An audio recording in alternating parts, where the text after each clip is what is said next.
So I was digging through some of my old stuff and came across something I want to show you. This 13 1/3 stop neutral density filter.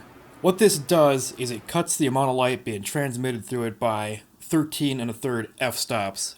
If you're not familiar with photography lingo and don't know what that means, what it means is that when this filter is put onto a lens, it lets a very little amount of the light that would normally go through the lens get through the lens. For example, if I was shooting a scene and the calculated exposure was a typical 1/250th of a second, which is pretty quick, putting the filter on the lens with that same exposure and adjusting for the amount of light reduction, it then maths out to about a 40-second exposure, just to give you a little idea of how long this thing will stretch in exposure. Alright, so I think that I need to put this extremely dark filter to the test. What looks good in daylight? Stuff that moves. What moves? Branches on a breezy day, water on a breezy day, clouds on a breezy day. Thus, it's kind of a breezy day, so I've ventured down to Lake Superior, where I can find all of the above elements to help make the long exposure look more interesting. The straight landscape generally isn't my jam, so I've come to a spot I know that has a bunch of old worn down stuff. This abandoned looking cabin here, some paint. Over around that corner, last time I was here was a abandoned pontoon that was spray painted over. I think I was here in 2012. I don't know if it might have been pulled out since, but we're gonna find out. And if it's still there, I'm gonna make it the subject of my first long exposure test.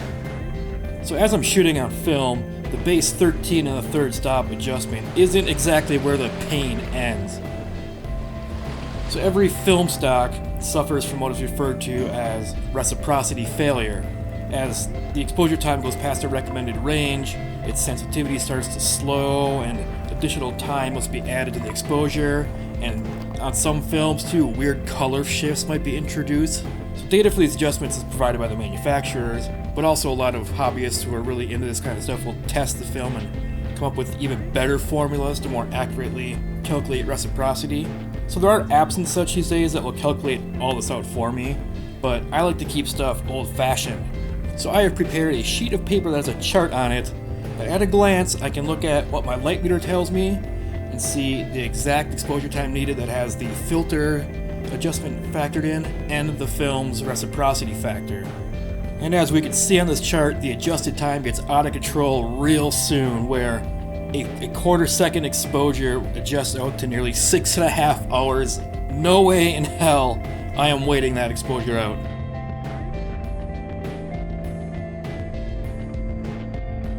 So if you're not aware of it, photography can be hard.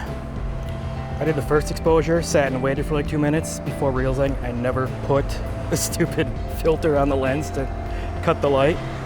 It's hot out and thinking is tough. So put that filter on and then do my exposure properly. Oof.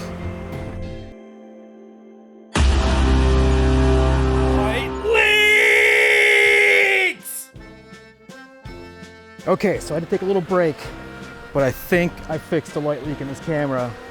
And as you can see, it's time to take this picture again, but without a light leak.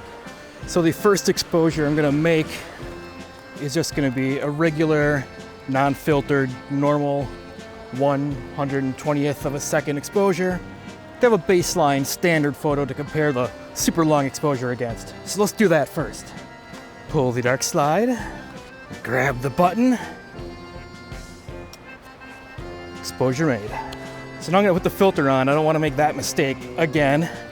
And the adjusted exposure is gonna be 5.5 minutes. So I'll see you when it's done. So while that exposure is running, you can definitely see we have a little less leaves this time. Well, the breeze isn't that strong. It is kind of making the trees wiggle a little bit, so hopefully over the course of 5 minutes it adds a weird blurry textureness to everything above the pontoon in the scene. Well, got some surprise visitors for part of this exposure. Guess we'll get to see some blurry people in the shot, huh?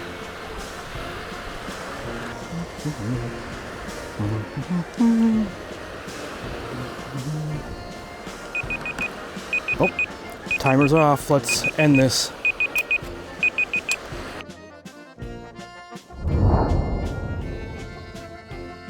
So as you can see, without the summer foliage, there wasn't too much of an effect the filter had on this scene. The tops of some of the trees wiggled. I was hoping for more of that, but didn't get as much as I'd like. But it did completely wipe those interlopers out of my photo. Not a trace of them to be seen. There we go.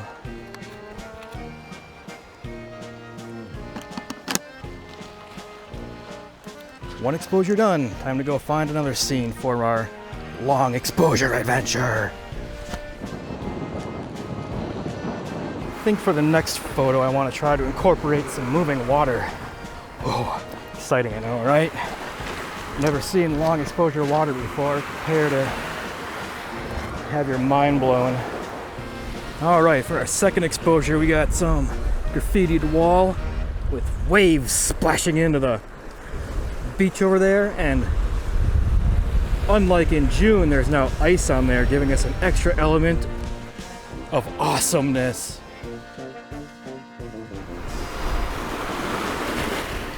Bald eagle! Can't see it, but America. Ugh. Ugh. That bald eagle just pulled a fish out of the lake. That was the most impressive feat of freedom I've ever seen. It just was all flying around up like the seagulls and went poosh and came out the fish. Magic how bald eagles can just do that. Okay, back to making this photo. Okay, the camera's running. For this shot, I've opened my aperture up a little bit so I could get the exposure down to 2 minutes only, because the camera's kind of exposed here. I don't want wind to shake it and vibrate the whole picture into being soft. So I'm just gonna stand here and try to block as much of the wind and light as I can from hitting the camera, just in case there's still a little bit of light leak left that I didn't fix.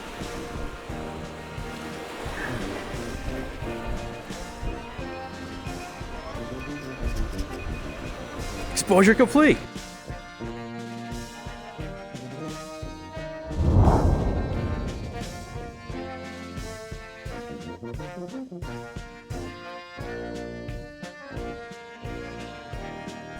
Since I brought 6 sheets of film, 2 exposures for 3 photos, I need to find one more thing to shoot while I'm out here. What's it gonna be? What is it gonna be? And here is photo number 3, this thing in the water again, which is got like no ice on it. What up with that? Dumb. For my quick exposure, I'm gonna wait till the water is breaking over it to give it a little more action, because people love action, right? Right.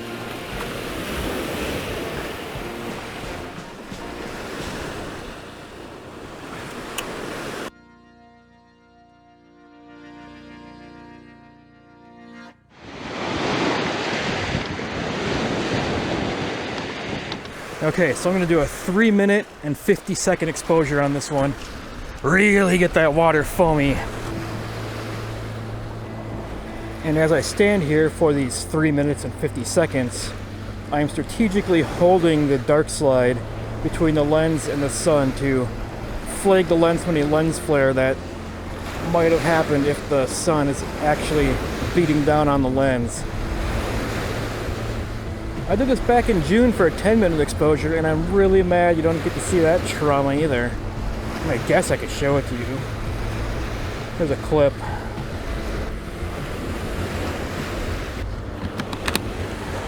And that is it, my friends. Let's take a look at this set of photos real quick.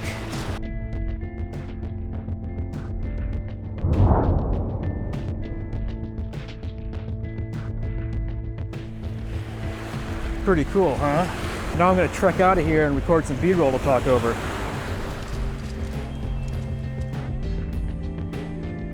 Okay, some final thoughts now that I've actually seen these photographs for myself. The filter does make some interesting results, although I think my adjustment table is a little off, as all the long exposed negatives looked a little bit underexposed compared to the regular exposed negatives. If I were to keep using this, I'd probably have to fine-tune that chart a bit and or switch to a film with better reciprocity characteristics such as Fuji Provia 100, which is great for long exposures. However, that day might not actually come, as when I bought this filter about 15 years ago, I was at a stage where just saying really long exposures was enough of an idea to do a photographic series from. But these days I don't really like grouping stuff solely around a technique, so I don't really see myself using this technique very much unless I can come up with a subject concept where the really long exposure somehow works with the subject I'm trying to photograph as a whole series, if that makes sense.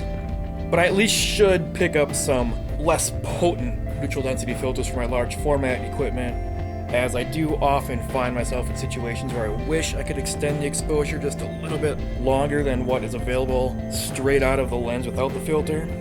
But will I do that? To be determined. And I guess that's it for this video adventure. If you've made it this far, please remember to like, and if you haven't subscribed, you should definitely do that.